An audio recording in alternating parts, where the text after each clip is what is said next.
আমরা এখন সকাল সকাল বেরিয়ে পড়লাম তাজমহলের জন্য। আজ এখন অব্দি তো বৃষ্টি হয়নি, রাত্রে লাস্ট বৃষ্টি হয়েছে। আমাদের অটো বলা আছে, তো অটোতে উঠবো। মামা একটু গুড মর্নিং করে দাও। Good morning. কি মিষ্টি লাগছে। মামা পুরো প্যাকেজ হয়ে গেছে। হ্যাঁ, আগ্রাতে সকাল সকাল মর্নিং রাইড টুয়ার্ডস তাজমহল।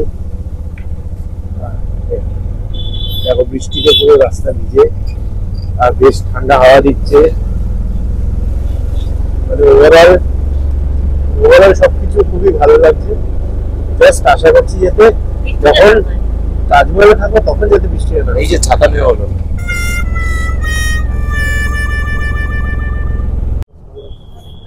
আমরা এখন গলফ কার্টে করে যাচ্ছি তাজমহলে। এবার এখান থেকে তো অ্যাকচুয়ালি নর্মাল পেট্রোল ভেহিকল বা বাইরের ভেহিকল অ্যালাউড নয় একটা সার্টেন পয়েন্ট অফ থেকে। তো এখান থেকে এডিএ মানে আগ্রা ডেভেলপমেন্ট অথরিটি যে গলফ কার্ট আছে ওটা করেই যেতে হয়। এটার প্রাইস হচ্ছে পার হেড 20 রুপিস করে। আর তার সাথে ইভেন কি ওরা শু কভারও দেয়, ওটাও 20 রুপিস ইচ পেয়ার। তো শু কভার নিলে তাজমহলের ভেতরে ওরা বললো যে জুতো, বাইরের জুতো অ্যালাউ করে না, তো এই জুতোর ওপর শু কভার পরে যেতে হবে। আর ভালোই ঠান্ডা আছে। আর এদিকে ঈশানী আর পুটকু, একটু দেখাও মুখটা। ও এখন অন্য লোকদের দেখতে ব্যস্ত। আমরা তাজমহলের গেটের সামনে পৌঁছে গেছি। তো আমরা অলরেডি লাইন দিয়ে ঢুকে পড়েছি। এখানে জেন্টস আর লেডিস আলাদা আলাদা কিউ আছে, ওই ফ্রিস্কিং কিউ। তো চলো, see you on the other side. আমরা তাজমহলের ভেতর ঢুকে গেছি। ইস্ট গেট দিয়ে আমরা এবার যাচ্ছি। প্রচুর লোক, স্বাভাবিক, এখন উইন্টার সিজন, ছুটির সিজন চলছে। The Majestic Taj.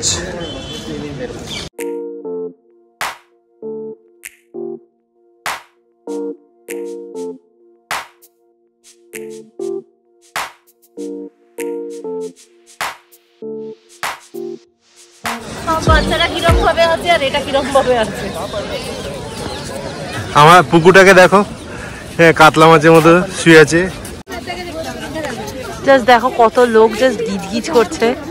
Kind of আমাদের এক্সপেকটেশন ভার্সেস রিয়ালিটি চেক হচ্ছে। এক্সপেকটেশন থাকে ফাঁকা তাজমহল, সুন্দর করে ছবি তুলবো, ঘুরে বেড়াবো, ভালো ভিডিও করবো, কিন্তু ইন রিয়ালিটি প্রচুর লোক জাস্ট গিজগিজ করছে। But anyway, Taj has its own beauty. একটা খুব ক্রুশিয়াল ইনফরমেশন যেটা আমরা পেলাম, যে তাজমহলের ঠিক পাশে যমুনা নদী যেটা আছে, তো যমুনা নদী তোমরা যদি এখন দেখো, এখন অনেকটা ড্রাইড আপ হয়ে গেছে আগের তুলনায়। কি বলে, জলের পরিমাণ অনেক কম, প্লাস জল কি বলে অনেকটা পলিউটেড আছে। এবার যেটা আমরা জানতে পারলাম হচ্ছে ওই দিকে একটা নতুন ড্যাম তৈরি হচ্ছে, যাতে ওই জলটা যেটা ফ্লো হচ্ছে ওটার ফিল্টার প্রপার করা যায়। আর ঠিক তাজমহলের পাশে যে পোর্শন যমুনাটা আছে, এখানে যাতে জলটা পুরো সবসময় ভরা ভরা লাগে, দেখতে ভালো লাগে, ট্যুরিস্ট অ্যাট্রাকশনের জন্য এখানে পরে একটা ড্যাম তৈরি করা হচ্ছে। ওটা আন্ডার কনস্ট্রাকশন আছে অ্যাট দিস মোমেন্ট। তো যমুনার পাশে তাজের যে এই যে টুগেদার একটা আলাদা যে বিউটি আছে, এটা যাতে আবার রিক্রিয়েট করা যায়, এখানকার গভর্নমেন্ট ওটাই প্রচেষ্টা আবার চালাচ্ছে। মামাম কেমন লাগছে তাজমহলে? মামাম গিয়ে অন্য বাচ্চাদের দুধের বোতল কেড়ে নিচ্ছে। এ বাবা!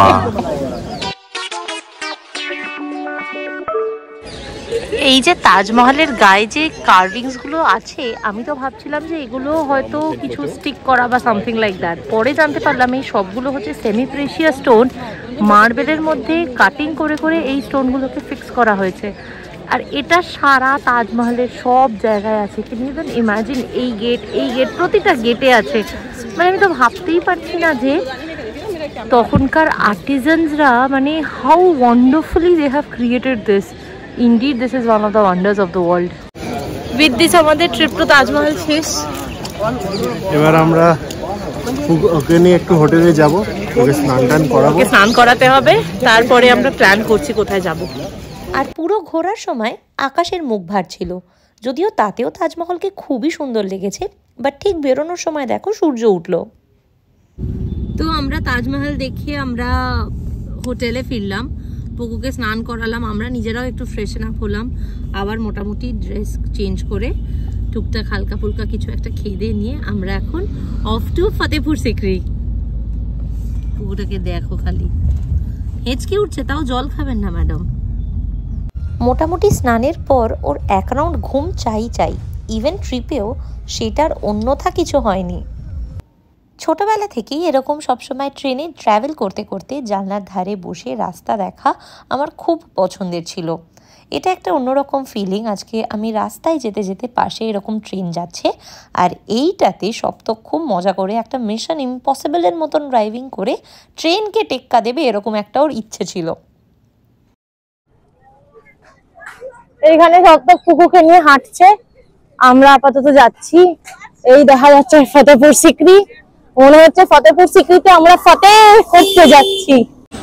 So this is Shahi Darwaza of Fatehpur Sikri. আকবর দুটো দরজা বানিয়েছিল, একটা শাহি দরওয়াজা আর একটা বুলন্দ দরওয়াজা। তো আমরা এখন শাহি দরওয়াজা দিয়ে এখন এন্টার করছি, চলো। এই ফতেপুর সিকরি মুঘল এম্পায়ারের সময় কিন্তু ক্যাপিটাল সিটি ছিল, আর ফতেপুর সিকরির মানেই হচ্ছে দ্য সিটি অফ ভিক্টরি। আর এই ফতেপুর সিকরিতেই জাহাঙ্গীরের জন্ম হয়, আর এই ফতেপুর সিকরিতে কিন্তু পরদেশ মুভিরও শুটিং হয়। এখন আমরা আছি বুলন্দ দরওয়াজাতে। বুলন্দ দরওয়াজা অবভিয়াসলি ফতেপুর সিকরির আরেকটা গেট। বুলন্দ মানে দ্য লার্জেস্ট হাইট, আর দরওয়াজা মানে gate. As we know, this is the largest gate of India. That's why it is known as বুলন্দ দরওয়াজা। আমার মনে আছে 2008-এ যখন আমরা এসেছিলাম ফতেপুর সিকরি, তখন কিন্তু আমরা এই গেটটা দিয়েই এন্টার করেছিলাম। আজকে আমরা শাহি দরওয়াজা দিয়ে এন্টার করলাম। ফতেপুর সিকরির গেটে এই কোরআনিক ক্যালিগ্রাফি কিন্তু আকবরের সময় থেকে আছে। পরবর্তীকালে যখন শাহজাহানের সময় তাজমহল তৈরি হয়, শাহজাহান কিন্তু এই এক্স্যাক্ট ফন্টে এই এক্স্যাক্ট সেম লেখাটাকে কপি করেছে তাজমহলের গেটেও। সত্যি কি অদ্ভুত না, আর কি সুন্দর।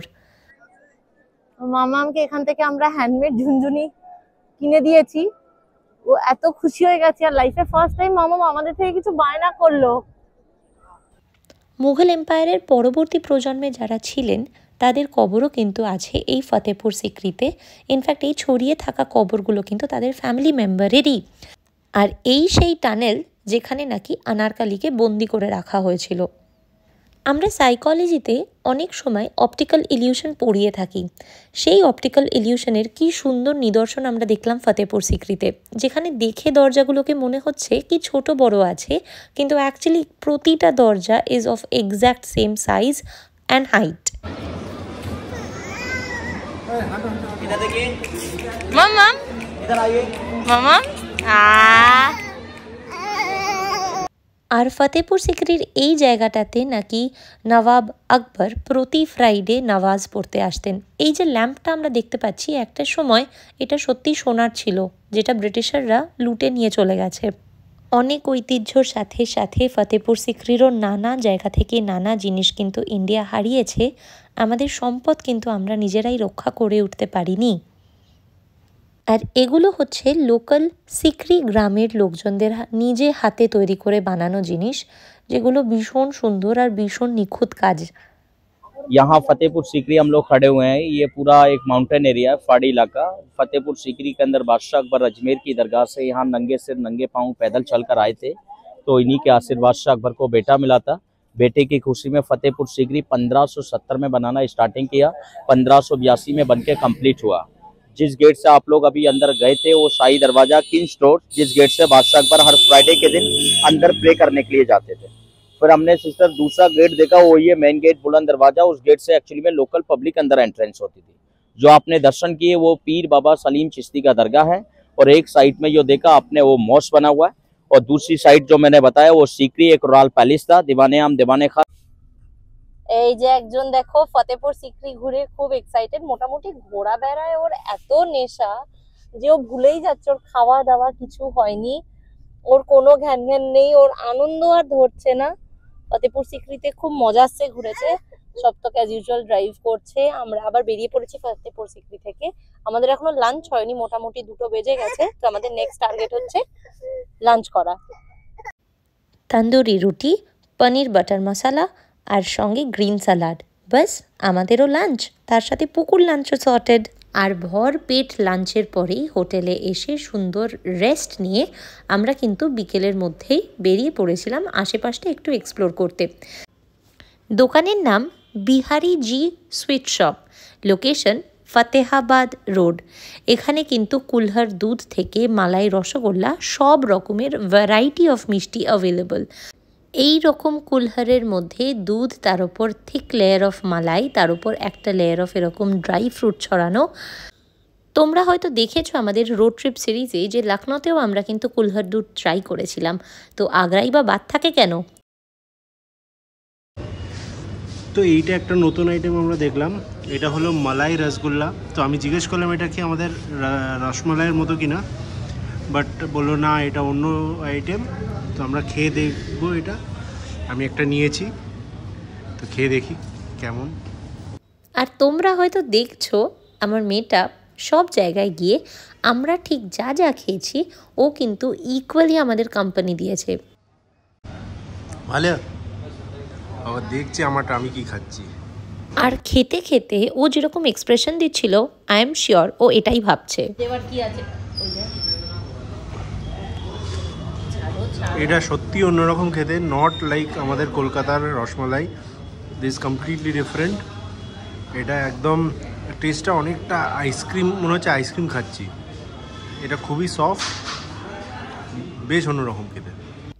আমরা যেখানেই যাই না কেন ফুচকার ওপর আমাদের ভালোবাসা কোনোদিন কমে না। তো এখানেও ফুচকা ট্রাই করেছিলাম, কিন্তু সত্যি বলছি মনে প্রাণে কলকাতা ফুচকাকে খুব মিস করেছি। তোমরা কারা কারা বাইরে গিয়ে ফুচকা ডেফিনেটলি ট্রাই করো, আমাকে প্লিজ একটু কমেন্টসে জানিও তো। আর ফুচকার পরেই পালা ছিল মোমোর। একদম ফতেহাবাদ রোডের ওপরেই পুরো রাস্তা জুড়ে কিন্তু পরপর প্রচুর ফুড স্টলস আছে, প্রচুর ফুড কার্ট আছে, যেখানে ভ্যারাইটি অফ খাবার দাবার কিন্তু অ্যাভেলেবল। তোমরা তোমাদের পছন্দের মতো নানা রকমের খাবার কিন্তু ট্রাই করতে পারো। আমি নিয়েছিলাম 1 প্লেট স্টিম ভেজ মোমো। তো আমরা ফতেপুর সিকরি থেকে যখন ফিরলাম তারপরে একটু গোছাগুছির কাজ ছিল, পুকুকে খাওয়ানো। তারপরে আমরা চেষ্টা করলাম যাতে ও ঘুমায়, কিন্তু ও যখন ঘুমালো না তো আমরা একটুখানি ফুড ট্রেলে বেরিয়েছিলাম। তো সামনেই এখানে যে দুধ পাওয়া যায় খুব সুন্দর, ওপরে কেসার পিস্তা ছড়ানো। আমরা ওরকম একটা দুধ খেলাম, তারপরে আমরা মালাই রসগোল্লা খেলাম, তারপরে আমরা মোমো খেলাম। ঠিক আছে, তো এই টুকটাক খাবার খেতে খেতে আমাদের মোটামুটি হয়ে গেছে। বাড়িতে এলাম, পুকুকে রেডি করলাম, ওকে রাতে শোয়ানোর জন্য রেডি করলাম, আর খাওয়ানো দাওয়ানো হয়ে গেছে কালকের জন্য ফাইনাল প্যাকিং করে। আর কি সপ্তক, লাস্ট ডেস্টিনেশন, খুব তাড়াতাড়ি আমরা যেতে চলেছি আমাদের লাস্ট ডেস্টিনেশনে। তো চলো আজকে রাতের এইটুকুই শুধু প্ল্যান, এরপর আমরা ঘুমিয়ে পড়বো। আর কালকে প্ল্যান করছি খুব সকাল সকাল বেরোনোর, তো তাই জন্য আজকে তাড়াতাড়ি ঘুমানোর খুব দরকার। আর একজন এত ঘুরেও ক্লান্ত যে হচ্ছে না সেটা হচ্ছে এর কোনো ক্লান্তি নেই, তাই না মা? কুস্তি করে যাচ্ছে, লাফালাফি পড়ে যাচ্ছে, মাথায় গুঁতো খাচ্ছে, কিন্তু কোনো ক্লান্তি নেই। চলো টাটা করে দাও, গুড নাইট বলো, গুড নাইট বলো, গুড নাইট।